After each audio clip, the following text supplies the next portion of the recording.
শেখ হাসিনা একলা শুধু স্বৈরাচার ছিল না, তো এখনো ৩৬ জুলাই কিন্তু শেষ হয়ে যায়নি। দিনের পর দিন হাইকোর্টে, সুপ্রিম কোর্টে হাজিরা দিয়েছি, ওনাকে সেখানে নির্যাতন করা হয়েছে, বলা হয়েছে ট্রুথ ইজ নো ডিফেন্স।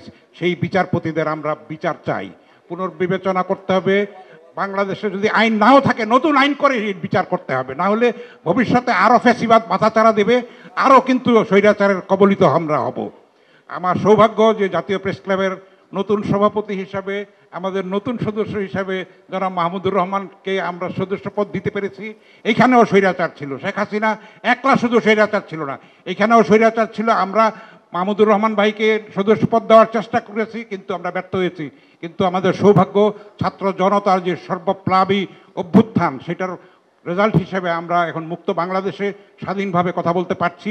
কিন্তু শিয়া বাটার ও ভিটামিন ই সমৃদ্ধ lily glam beauty soap. Lily, always beautiful. তো এখনো ৩৬ জুলাই কিন্তু শেষ হয়ে যায়নি, এখনো ষড়যন্ত্র চলমান আছে, দেশের ভিতরে আছে, দেশের বাইরে আছে, আন্তর্জাতিকভাবে আছে, এই দেশের মিডিয়ায় আছে, বাইরের মিডিয়ায় আছে। আমি দায়িত্বশীল সূত্রে, আপনারা জানেন যে আমি কালের কণ্ঠের সম্পাদক হিসেবে ২৭শে আগস্ট দায়িত্বভার গ্রহণ করেছি। আমি অনেক সূত্রে, একটা দায়িত্বশীল সূত্রে জানি ২ মাসে ৭৫টি ঘটনা ঘটেছে এই সরকারকে নস্যাৎ করার জন্য, এই বিপ্লবকে ব্যর্থ করে দেওয়ার জন্য। এবং সৌভাগ্য সবাই মিলে এইটাকে, সেই ষড়যন্ত্র রুখে দিতে পেরেছে। সামনে ষড়যন্ত্র আরও হবে, আসন্ন দুর্গাপূজায়ও কিন্তু একটা চেষ্টা চলছে। আপনারা সতর্ক থাকবেন, আমাদের সবার দায়িত্ব। এই রাষ্ট্রচিন্তকের নেতৃত্বে আমরা নতুন বাংলাদেশ গড়ে তুলব। তার পক্ষেই লেখা সম্ভব হাসিনার দুর্দণ্ড প্রতাপের সময় যে সততায় পারবেন না প্রধানমন্ত্রী, এই দুঃসাহসী কলাম লেখার সম্ভব একজন মাহমুদুর রহমানের পক্ষেই।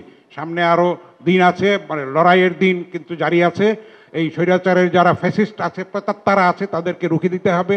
এই সরকারকে আমরা আবেদন জানাবো সেই ক্ষেত্রে যেন গতিশীলতা এবং দায়িত্বশীলতার পরিচয় তারা দেয়। দ্রব্যমূল্যে নাবিশ্বাস উঠে গেছে মানুষের, সেটাও তারা অ্যাড্রেস করতে পারছে না।